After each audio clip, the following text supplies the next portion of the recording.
estamos aqui de novo no Risco no Ar. Meu nome é Antônio Brasiliano, somos da Brasiliano Interrisks. Vamos voltar a falar sobre o nosso amigo vírus, o coronavírus, o Covid-19. Então, antes de mais nada, vamos separar um pouquinho o que vem a ser o conceito de pandemia e epidemia. Então, o que vem a ser epidemia? Por que essa diferença que nós temos que conversar com vocês agora? Porque a OMS, a Organização Mundial da Saúde, ela não classificou ainda o coronavírus como uma pandemia mundial, ou seja, na verdade nós temos o quê? Quando a epidemia se alastra para além da fronteira do país e atinge, ou pode atingir, os 5 continentes nossos, que é um caso nosso especificamente do nosso coronavírus. Então nós estamos hoje vivendo uma pandemia, tecnicamente falando. A OMS não colocou nesse nível, porque a letalidade dela ela é muito baixa na realidade e a velocidade de transmissão é muito alta. Então por isso que ela continua classificando como uma epidemia, ou seja, quando a doença ocorre com uma frequência incomum, mas está restrita a uma região ou a um país por um tempo limitado, que não é o caso do coronavírus. Então ela está fora desse contexto, dessa classificação, do nosso ponto de vista, falando de forma direta.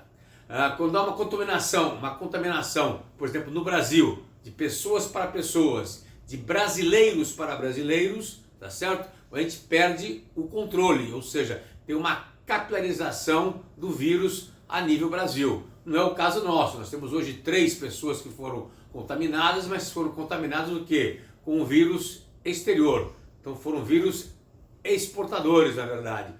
Foram visitar os países, principalmente na Europa, na Itália, que eles vieram, e trouxeram para o Brasil e estão contaminados. Então passam bem, estão de saúde, estão isolados das suas residências. É um ponto fundamental. Então esse é o fato que nós estamos aí vivenciando. Hoje o nosso amigo aí, coronavírus, ele está hoje em 70 países e nos 5 continentes. Então está surgindo ponto a ponto, na verdade, o coronavírus. Por isso que de repente pode tornar-se uma pandemia se ela se alastrar de uma maneira muito mais agressiva, né?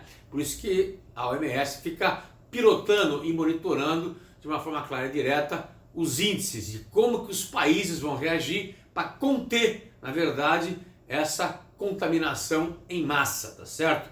Que o índice de letalidade dela é baixo, tá certo? Isso é um ponto fundamental, isso é bom pra gente.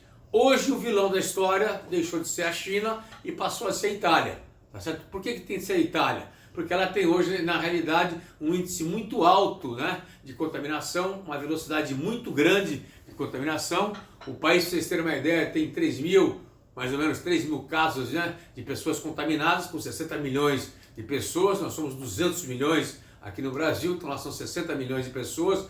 Na China é bilhão de pessoas, né, na verdade, e tem mais ou menos 107 mortes confirmadas. Esse é um ponto importante para a gente entender o espaço. Em função disso, para fazer uma contenção, o que o governo fez italiano? Já determinou que fechasse as escolas, fechasse na realidade, né, as universidades. Está saindo um decreto agora que vai fechar cinema, teatro e shows, tá certo? Shows esses que se não derem uma segurança mínima de 1 metro a 2 metros das pessoas, né, entre as pessoas, não pode haver esses shows. Então a Itália tomou agora uma medida um pouco mais radical. Então isso é um ponto fundamental. Além de fechar isso daí, essa medida é uma medida, na verdade, não administrativa, mas uma medida legal. É um decreto que o governo vai lançar para poder fechar. Então ele ordena, na verdade, a suspensão dos eventos de qualquer natureza. Isso é um ponto fundamental. E colocou em quarentena,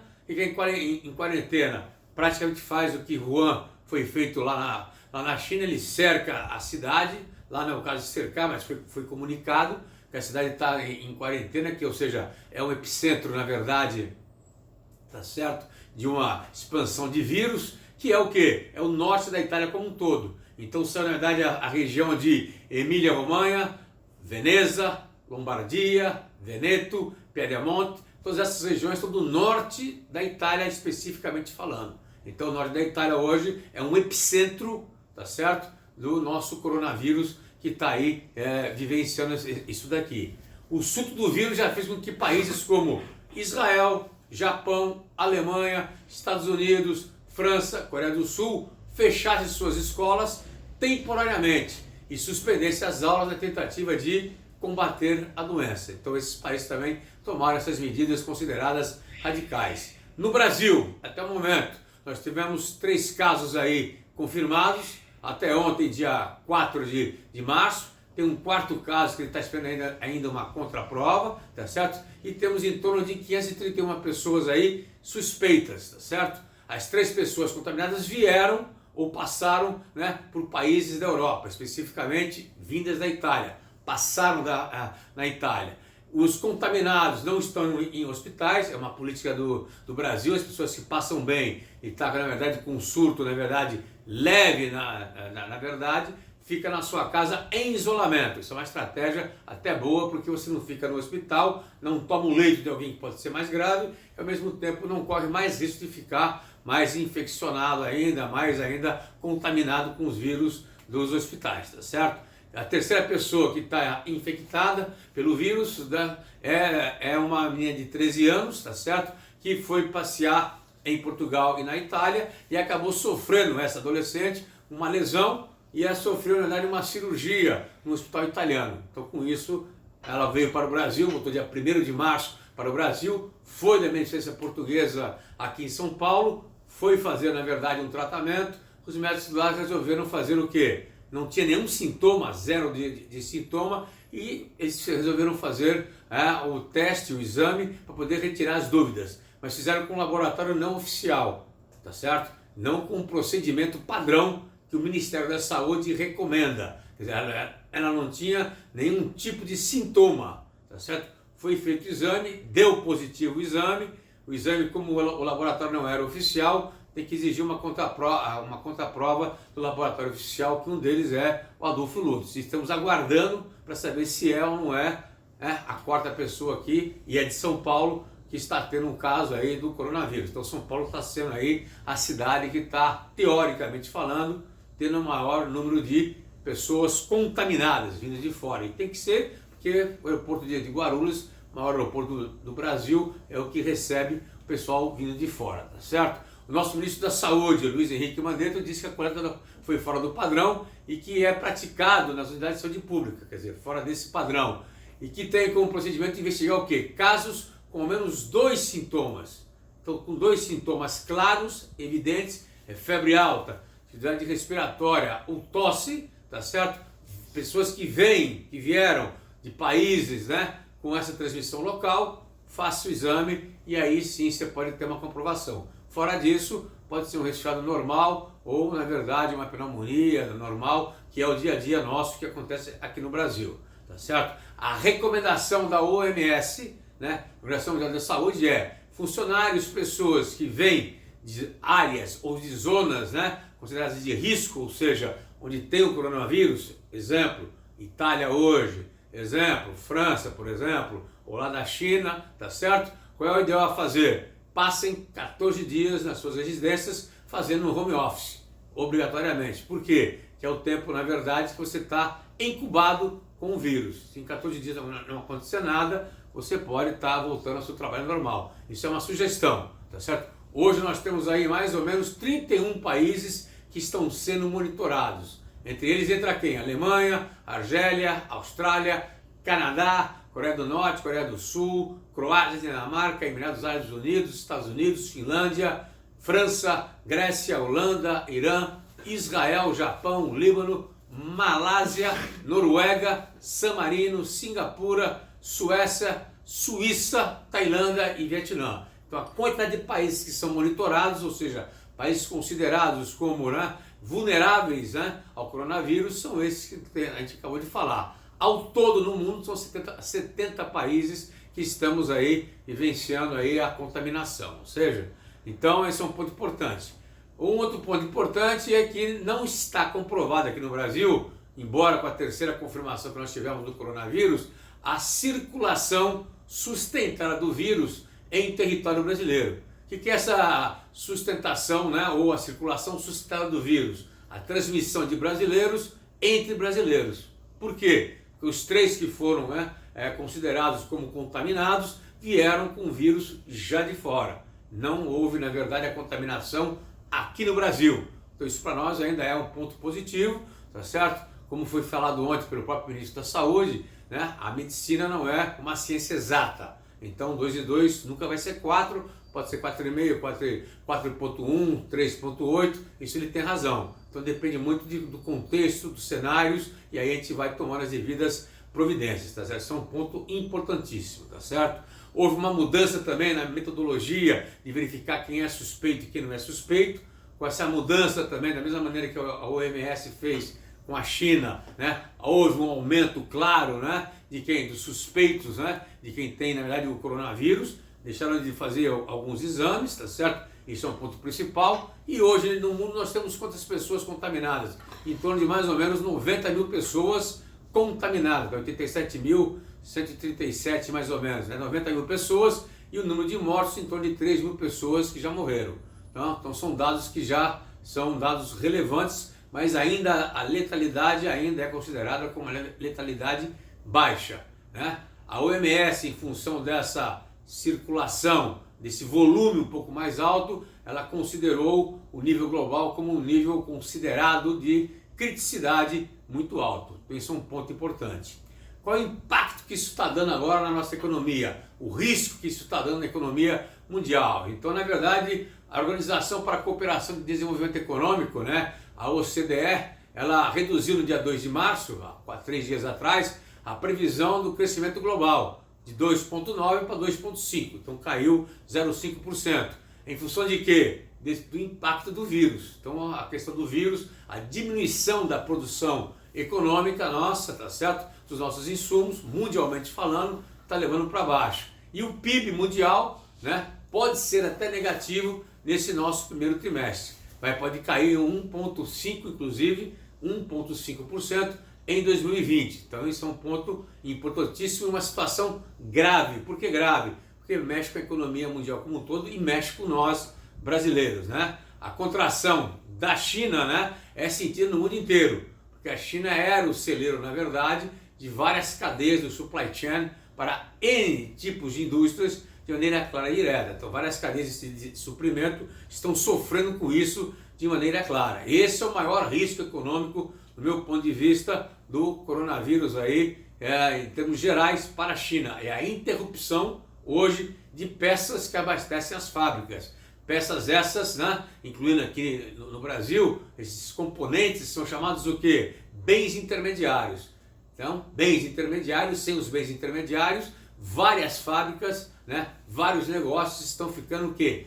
Paralisados. Inclusive a Apple já avisou que vai ter dificuldade de manter o seu ritmo de vendas, né, em relação ao iPhone. E um exemplo claro aqui no Brasil, que impactou diretamente, é a LG, por exemplo. A LG já deu férias coletivas com a sua fábrica lá em Taubaté, que faz o smartphone, faz as telas de LG, em relação a isso. Então é um ponto fundamental de poder pensar. Fora a questão, né, da parte eletrônica, nós temos a parte elétrica, a parte têxtil, na verdade, onde também nós compramos, nós do Brasil, compramos 20% do que nós utilizamos aqui no Brasil, 20% dos insumos externos vem da China. Então nós compramos da China, e aí vem um ponto importante, né, em termos de continuidade de negócio. Os empresários deveriam estar pensando nisso e estar desenvolvendo outros tipos de fornecedores e não jogar todos os ovos numa mesma cesta. Isso é importante, tá certo? Quando teve aqui os 2 casos na semana passada, né, confirmados, né, foi um impacto maior, né, acabou virando um pouco de pânico, um pânico que não era justificado, mas acabou virando, né, e o mercado financeiro foi o que deu a reação mais imediata. A bolsa despencou 7%, o dólar disparou, hoje está acima de 4,50, né, que é o maior valor nominal de fechamento já registrado, acima de 4,50. Né? E infelizmente a nossa perspectiva econômica não é boa, também ela foi afetada. O nosso PIB, né, que o ano passado foi um PIB ruim, muito ruim, esse ano está previsto também para ser ele em torno de 1,7% mais ou menos, o que não é bom para a nossa economia de maneira clara e direta. Outro ponto que é importante nós sabermos, a gente não tá na verdade, sendo aí alertado, sendo aí surpreendido quando a pessoa fala, estamos no nível 3, o que é o nível 3 e o que não é. O Brasil segue o padrão mundial, segue o padrão da OMS. Então o mundo inteiro está fazendo o nível de criticidade das pandemias, tá certo? Em 3 níveis. Eu acho, particularmente falando, que 3 níveis é muito curto. Antigamente isso era feito em 6 níveis. Então você vai subindo a escala ponto a ponto e vai tomando ações, né, de acordo com a criticidade. Hoje são 3 níveis. Então no Brasil nós temos aqui, seguindo o padrão internacional, nós temos o chamado alerta, temos o chamado perigo iminente e temos o chamado emergência em saúde pública de interesse nacional. Nessa fase, que é a fase SPIN, chamada fase SPIN, né, emergência em saúde pública de interesse nacional, nós temos 2 fases. Uma é a fase de contenção, você vai querer conter, na verdade, o vírus, e outra é a fase de mitigação, ou seja, você vai tentar diminuir os impactos que ela está ocorrendo, tá certo? Nós estamos vivendo hoje a fase do SPIN. O que o Brasil colocou já de cara no 3º nível? Que nós vamos buscar resgatar os brasileiros lá na China. E quando eles tiveram que voltar, eles teriam que ficar já em quarentena. Então isso tem que ser por determinação governamental. E isso exige que você esteja num nível de criticidade mais alta, tá certo? Então isso é um ponto fundamental. Outro alerta importante, né? O que vem a ser o SPIN na contenção? O que é isso aqui? É a introdução da doença, quer dizer, do coronavírus no Brasil, ser uma questão de tempo. Então, na verdade, hoje no Brasil, nós saímos teoricamente da contenção e vamos entrar na mitigação, teoricamente falando. Por quê? Porque nós não estamos com uma circulação sustentada. Então, nós estamos ainda na contenção. Por quê? Estamos tentando conter, né, que o vírus vá circular livremente aqui no Brasil. Então, as ações preventivas têm que ser tomadas e estão sendo tomadas para isso, para evitar a dispersão do vírus. Quando nós entramos na fase da mitigação, aí é um ponto importante. O que é a mitigação? Isso é um número que até é um número que eu considero baixo, tá certo? É a partir de 100 casos positivos, né, de pessoas que estarão contaminadas. Então, quando atingir 100 pessoas contaminadas aqui no Brasil com o coronavírus, tá certo? Nós entramos na fase da mitigação. O que é a mitigação? Eu tenho que fazer a paulada, dar uma paulada forte em termos de quê? De diminuição dos impactos que eu estou sofrendo. Aí vem as medidas mais radicais, tipo aconteceu na China, em Wuhan, e tipo está acontecendo agora na Itália. A pessoa fala, tomou medida atrasada. Não é atrasada. Nós temos que esperar até o limite, porque, por exemplo, você mandar cessar as atividades econômicas, como está agora também lá na Itália, não tem teatro, não tem cinema, não tem restaurante, não tem shopping, isso impacta massivamente a economia do país, certo? Chega no final do mês, as pessoas não vão ter dinheiro para poder se sustentar, pagar a folha e etc. Como é que fica isso? Tá certo? Na China, esse é um problema que já está ocorrendo. As indústrias não têm dinheiro para pagar o salário dos trabalhadores. Então, isso é um ponto que tem que ser repensado. Por isso, você vai verificando e agindo de acordo com o cenário. A gente não pode ser radical desde o início, senão não tem como pagar e o Estado não pode bancar isso tudo. Isso é claro e imediato, tá certo? Então as medidas de atenção hospitalar, inclusive, ela vai só para os casos graves. Então os hospitais vão atender os casos graves e os casos que vão estar focados em cima das UTIs. Os casos mais leves, vai para casa fazer o isolamento. Então é uma condição sine qua non. Não vai poder tratar todo mundo indo para o hospital. Isso é claro, é óbvio e tem que ser feito de maneira clara e direta, tá certo?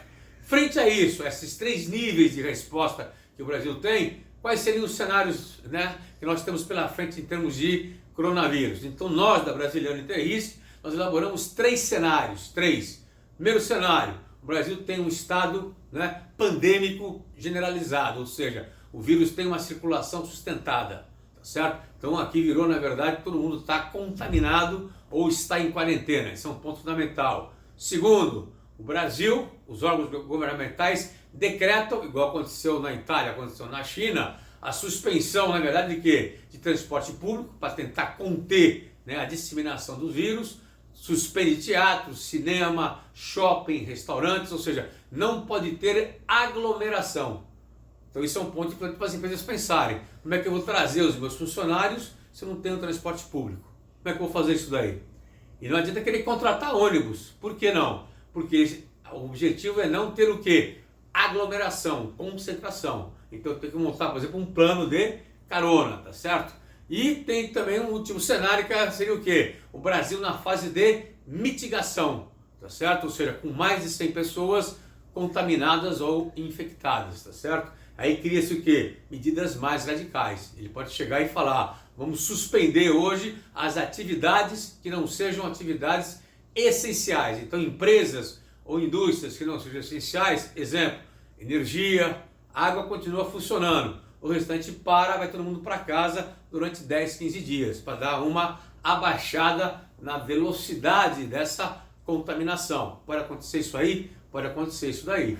A empresa fala, o que eu vou fazer nesses 20 dias, 15 dias? Não vou faturar? Como é que eu vou pagar minha folha? Como é que eu vou pagar os meus encargos? Como é que eu vou pagar as minhas obrigações? Então aí cria-se o plano, né, de continuidade de negócio que a empresa tem que fazer. Então é um plano pandêmico. Em termos de criticidade, nós colocamos o quê? A pandemia no Brasil, quer dizer, aquele contexto generalizado do caos, o mapa do inferno. Nós colocamos como baixíssima possibilidade e impacto massivo. Um segundo cenário, a suspensão do transporte público, a suspensão de restaurante, a suspensão de teatro. A gente colocou como média possibilidade e o impacto severo, tá certo? E a questão de você ter 100 pessoas contaminadas no país. Nosso ponto de vista é uma questão de tempo. E isso vai acontecer. Então nós colocamos como uma possibilidade alta e um impacto severo também, tá certo? Então isso é fundamental para a gente poder entender. Isso é uma opinião, é uma prospectiva da Brasiliano Interrisc, seguindo aí as opiniões dos especialistas, tendo em vista o contexto que está tomado. Frente a isso, o que a empresa tem que fazer então? Então, de novo, batendo, tem que fazer um plano pandêmico. O que é um plano pandêmico? É um protocolo de resposta operacional, repetindo, é um protocolo de resposta operacional, ou seja, ele pertence ao plano de continuidade de negócio, tá certo? Então, o protocolo de resposta operacional de continuidade de negócio, obrigatoriamente. Então, ele pertence a algo maior que é a continuidade de negócio. Quais são as fases dele? Em primeiro lugar, tem que ter comitês formados, com níveis de decisão com réguas. Então eu preciso ter um comitê estratégico, um comitê corporativo, que tome as decisões estratégicas. Que decisão estratégica? Vou tomar a estratégia da continuidade, em termos de pandemia. O que eu faço com isso? Importante. Preciso ter um comitê menor, que pertence a alguma área, pode ser uma área de risco, junto com a área de comunicações, para quê? Para eu manter a empresa informada. Isso é importantíssimo. Para quê? Para evitar boato, para evitar pânico na própria empresa, tá? Então isso é um ponto fundamental. Então essa área tem que estar o quê? Coletando informações oficialmente dos órgãos de imprensa oficiais, pegando os boletins do Ministério de Saúde, das secretarias de saúde dos estados e repassando isso para a empresa. Então esse comitê, essas pessoas ficam dedicadas uma parcela do tempo dela buscando essas informações. Isso é importante. As pessoas às vezes não dão muita bola, vai só na internet. Internet às vezes tem o fake news. A gente não pode esquecer disso. Muito boato rodando. Vamos pegar as informações nas bases oficiais. Terceira fase, qual seria o quê? A área de comunicação da empresa, que é uma área, para ser uma área estratégica, do meu ponto de vista, faz um endomarketing. O que é endomarketing? Lança um boletim, lança a campanha que tem que fazer dentro da sua intranet. Para quê? A campanha de prevenção e dando informação para as pessoas. Exemplo, um dos erros mais crassos que está acontecendo hoje no Brasil é o pessoal usar máscara. Então quem não tem o sintoma, na verdade, de estar com coronavírus, ou não está gripado, não está com nada, não tem que usar máscara. Então eu já vi no avião, por exemplo, o pessoal com máscara, toca o celular, a pessoa abaixa a máscara para poder atender. Tchau, já perdeu tudo. E mete ainda a mão em cima da parte que é úmida, que teoricamente não poderia fazer isso aí. Isso está previsto. Então não é para usar máscara. Não é para sair na rua com a máscara sendo utilizada. Não tem, isso não protege nada, não faz nada, não tem nada a ver com isso. Quarta fase, eu tenho que fazer o quê? Levantar quais são os meus processos e atividades essenciais e críticas para a minha empresa. Tem que saber quais são as funções críticas, quem toca, na verdade, esses processos é importante na pandemia porque se a pessoa estiver contaminada, tá certo? Ou estiver em quarentena, quem vai tocar aquela função? Por exemplo, eu tenho que ter uma central de operações. A central de operações é pequena, então tem lá 4, 5 pessoas. Se uma pessoa está lá infectada ou está lá contaminada, ela já infectou ou contaminou ou poderia estar contaminando os outros 3 ou 4 que estão com ele. Então você tira da central as 5 pessoas, as 4 pessoas ao mesmo tempo. Quem toca isso daí? Então a empresa tem que pensar na pessoa que vai tocar a operação e um suplente. Então tem que ter a pessoa e um suplente. Temos isso? Pensaram nisso? Então é importante. Preciso pensar no fornecedor crítico meu. Então a minha informática, a minha TI hoje está pendurada, né, na nuvem. Como que está aquilo ali? Só tem plano, né, de contingência para isso? Tem um plano de quantidade de negócio para isso? Ou não tem? Tem um call center. O call center que eu estou terceirizando as minhas atividades, tem um plano para isso? Ou colocou todo mundo junto num único prédio? Tá certo? Se proibir a aglomeração, aquela atividade vai ser cortada. Não tem jeito. Se ela estiver capilarizada em 3, 4, 5 prédios, você pode trabalhar com um número mais reduzido de pessoas, tá certo? Clientes críticos, as empresas que têm atividades essenciais, energia, água e etc., ela tem que ter prioridades em atendimentos. Exemplo, hospitais, quartéis, delegacias, tá certo? Presídios. Então isso são clientes prioritários. Então entre uma comunidade, uma cidade normal, minha casa, por exemplo, em hospital e um hospital, o hospital vai ser prioritário. Não tenha dúvida disso. Isso não pode deixar de dar o serviço essencial, né, para aquele tipo de cliente. Então isso é importante ter isso aí colocado. Os cenários de descontinuidade pandêmica, né? Eu tenho que pensar que cenários são esses. Então eu posso ter 2 macro cenários. Primeiro cenário, o governo determina que eu não tenha, na verdade, ou não possa exercer a minha atividade. Tá certo? Não posso exercer a minha atividade. Por quê? Só vai exercer atividade essencial. O que eu faço com isso? Como é que eu vou trabalhar? Não trabalho nada? Eu não posso negociar e trabalhar com 20%, 15%, 25%? Então tem que fazer isso daqui. Ou outra situação. O governo não fez isso, não deu a ordem, não falou absolutamente nada, mas de uma maneira geral, maneira clara, o meu pessoal, né, está ficando contaminado, não todo mundo, mas uma parte deles, e automaticamente eu perco muito mais gente, muito mais efetivo, em função de quê? Em função da quarentena. Da quarentena. Então, em função da quarentena eu perco um efetivo maior, tá certo? Então isso é um ponto fundamental, tá certo? E ao mesmo tempo eu posso reduzir, com a minha estratégia, né, de continuidade, posso fazer o home office, posso capilarizar as minhas atividades, então eu tenho que pensar na minha estratégia, tá certo? E também eu tenho que montar obrigatoriamente um plano de carona, caso o governo suspenda, né, a questão do transporte público, metrô, trem, ônibus, por exemplo, que são as aglomerações.